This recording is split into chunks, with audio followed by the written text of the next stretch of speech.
অপূৰ্ব wisdom একাডেমীলৈ তোমালোক সকলোকে স্বাগতম জনাইছো।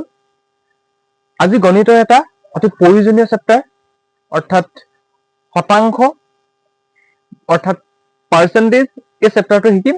গতিকে তোমালোকে ভিডিঅ'টো প্ৰথম পৰা শেষলৈকে চাবা আৰু যিমান পাৰা বন্ধুবৰ্গৰ মাজত ভিডিঅ'টো শ্বেয়াৰ কৰি ল'বা। কাৰণ আমি একেবাৰে বেছিক কথাখিনি বা মৌলিক ধাৰণাখিনি এই ভিডিঅ'সমূহৰ জৰিয়তে তোমালোকক দিবলৈ চেষ্টা কৰিম।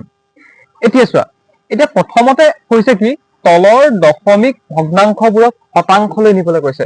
এতিয়া দশমিক ভগ্নাংশ, এতিয়া দশমিকৰ পৰা আমি কেনেকৈ শতাংশলৈ নিব লাগে সেইখিনি শিকিম। চোৱা তোমালোকে এতিয়া দশমিকত কি আছে 3.5। এতিয়া 3.5ক আমি কি কৰিম চোৱা, 3.5ক আমি কৰিম চোৱা কি, ইয়াক যদি আমি 10ৰে হৰণ কৰি দিয়া হয় তেতিয়াহ'লে কি হ'ব, পইণ্টটো উঠি যাব আৰু পাৰ্চেণ্ট মানে এইটো এটা কি হ'ব, এটা ভগ্নাংশত হ'লে নিশ্চয় হ'ল। এতিয়া আমি এটা কথা জানো যে কি পাৰ্চেণ্ট মানে কি, পাৰ্চেণ্ট মানে কি আহে 100 আহে। ইয়াত আমি কি কৰিম 100% দিম। এতিয়া চোৱা 0 0 কাটি দিলো তেতিয়াহ'লে কিমান হ'ব, 350% হ'ব। নিশ্চয় বুজিলা তোমালোকে। এতিয়া 0.0.14 চোৱা, এতিয়া 0.14 ইয়াক আমি কেনেকৈ শতাংশলৈ নিম অৰ্থাৎ পাৰ্চেণ্টলৈ নিম এইটো চোৱা। এতিয়া ইয়াত আমি 0.টো উঠাই দিছো তেনেহ'লে কি আহিব, 100 আহিব। কিয় 100 আহিব জানানে? কাৰণ দশমিকৰ পিছত কেই ঘৰ আছে, দুঘৰ আছে। দশমিকৰ পিছত দুঘৰ থাকিলে কি আহিব, তলত দুটা শূন্য আহিব। দশমিকৰ পিছত যদি এঘৰ থাকে তেতিয়াহ'লে কি আহিব, তলত এটা শূন্য অৰ্থাৎ 10 হ'ব। এতিয়া আমি কি কৰিম, এইটো আমি পাৰ্চেণ্ট মানে কি 100 হয়, 100 আমি কি কৰিম পূৰণ কৰিম 100%। তেনেহ'লে আমি 100 যদি কাটি দিওঁ তেতিয়াহ'লে থাকিব কিমান, 14% থাকিলে। একেবাৰে সহজকে বুজাই যাম তোমালোকক। এতিয়া চোৱা, এতিয়া আমি তাৰ পিছত কি পাম চোৱা, এতিয়া শতাংশবোৰক আমি কিহলে নিব লাগে, ভগ্নাংশলৈ নিব লাগে। এই সৰু হোৱা কথাবোৰ যদি তোমালোকে শিকি নোলোৱা পিছত তোমালোকে ডাঙৰ ডাঙৰ কুৱেশ্যনবোৰ পাৰ্চেন্টেজত কৰিব নোৱাৰিবা।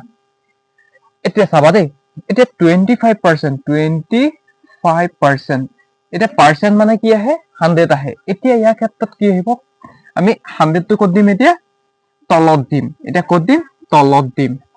তেতিয়াহ'লে কি হ'ব চোৱা, 25 × 25 4 25 100। তেনেহ'লে থাকিব কিমান, 1/4 থাকিলে। ইয়াৰ পিছত এইটো আছে কি, মিশ্ৰ ভগ্নাংশ। এতিয়া মিশ্ৰ ভগ্নাংশৰ পৰা আমি কেনেকৈ এটা অপ্ৰকৃত ভগ্নাংশ লৈ যাব পাৰো সেইটো চোৱা তোমালোকে। এতিয়া সেইটো কেনেকে কৰিম চোৱা, এতিয়া চাবা দেই, এতিয়া আমি কি পাইছো 3:4/7। এতিয়া 3 7 × 21, 21 4 কিমান হ'বগে 25 হ'ব। তলত কিমান থাকিলে, 7 থাকিলে। এতিয়া আমি পাৰ্চেন্ট পাইছো, পাৰ্চেন্ট মানে কি 100টো ক'ত আহিব, 100টো তলত আহিব। নিশ্চয় বুজিলা এনেকে, 100টো ক'ত আহিলে, তলত আহিলে। এতিয়া আমি কি কৰিম চোৱা, এতিয়া চোৱা ইয়াত 100টো তলত, ইয়াত 1 এটা আছে তলত।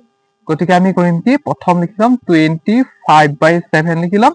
এই হৰণ চিনডাল কি হৈ যাব, পূৰণ হৈ যাব। 1টো ওপৰলৈ গুচি যাব, 100টো ক'লে আহিব, তললৈ গুচি আহিব। তেনেহ'লে আমি কিমান পাম, 25 × 25 4 25 কিমান হ'বগে 100। তেনেহ'লে ইয়াত কিমান পালো, 1 পালো ওপৰত, 4 7 গুণ কিমান হ'বগে 28 পালো।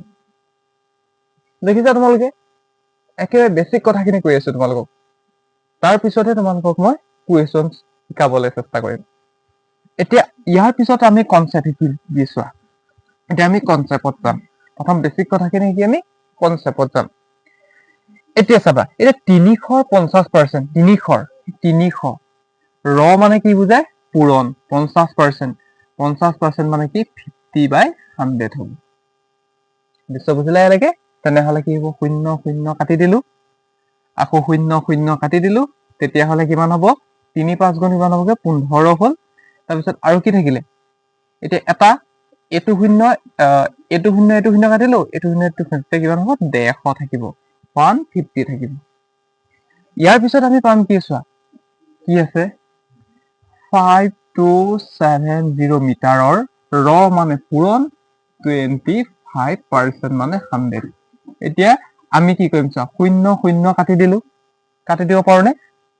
এতিয়া 5 5 গুণ 25, 5 2 গুণ কিমান হ'বগে 10 হ'ব। এতিয়া আমি ইয়াত পৰা পাম কি 527 into 5 divided by 2 এইটো যদি তোমালোকে হৰণ কৰা, এইটো যদি পূৰণ কৰি 2 হৰণ কৰা, তেতিয়া কি হ'ব, ইয়াৰ মানটো পাবা। এইটো কৰি চাবাচোন তোমালোকে, একেবাৰে সহজ।